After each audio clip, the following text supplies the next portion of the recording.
So let's go ahead and get started on our Up Art Spheres project. Now I'm working on a smaller piece of paper. You will be working on a slightly larger piece of paper. I'm working on a smaller piece of paper just to keep the demonstration kind of short. I'm going to start out with something to trace with. Now if you're in the classroom, you will probably have use of a tracer, a circle tracer that I have for you.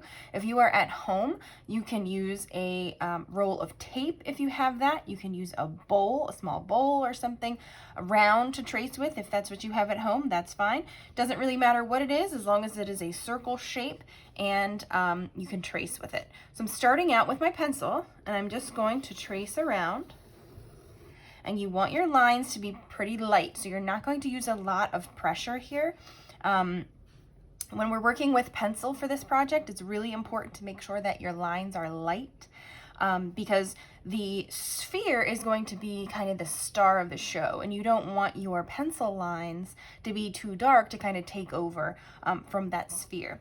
Okay, so what I'm going to do next is use my ruler and start making my grid lines. All right, so here we go with my ruler. I'm going to start on the right side because I'm a lefty, so I'm going to just continue making my lines across to the left side. You do whatever works for you. I'm going to line my ruler up with the edge of the paper and then hold it down really tight, thumb at the back, fingers at the front, and you're kind of making it almost like a bridge to hold down that ruler. Okay, so holding your ruler is really important because if you don't hold it really tight, use your muscles and push down, that ruler is going to slide and your lines are not going to be straight. So lining it up again, press, fingers in the front, thumb in the back, and my pencil point is just going to go right up against that ruler edge and drag. And again, I'm just keeping my lines very light, so I'm using a lot of light pressure. I'm not pressing hard with my pencil. I'm just going to continue making my lines across my paper. Now, when I get to my sphere or my circle shape, I'm not going to go right through the circle. I'm going to skip over that circle because we're going to do something different for the lines that are in the center of the circle. I'm getting to that point right at the edge of the circle, skipping over, and continuing on the other side.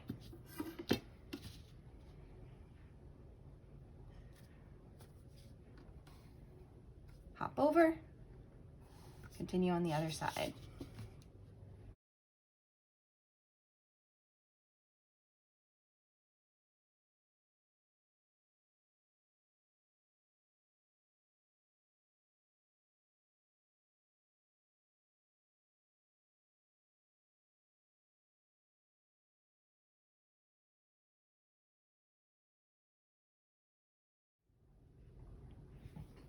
Okay, so now my lines in the center are going to be curved to make it look like a sphere is popping out of the flat paper.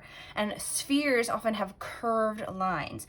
We don't want them to be really steep curves though. We want them to be gentle curves. So I'm looking at my sphere and I can see the contour of the edge of the circle. Starting here in the center, right about here, and I don't want it to be, you know, follow exactly along the same curves as the outside edge.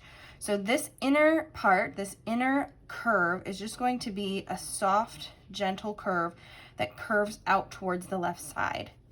And it's going to go down to this line here.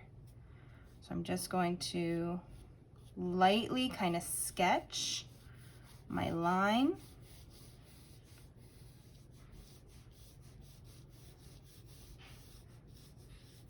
If you're not familiar with what sketching is where you use a very light hand, loose wrist, and feathery lines to get your kind of draft, your first draft, or your sketch, your ideas down on the paper first to make sure it looks right, and then you can kind of commit if it looks right and start drawing your line. Okay? So now I'm going to hop over to this one and kind of do the same thing over here to match or to connect these two lines.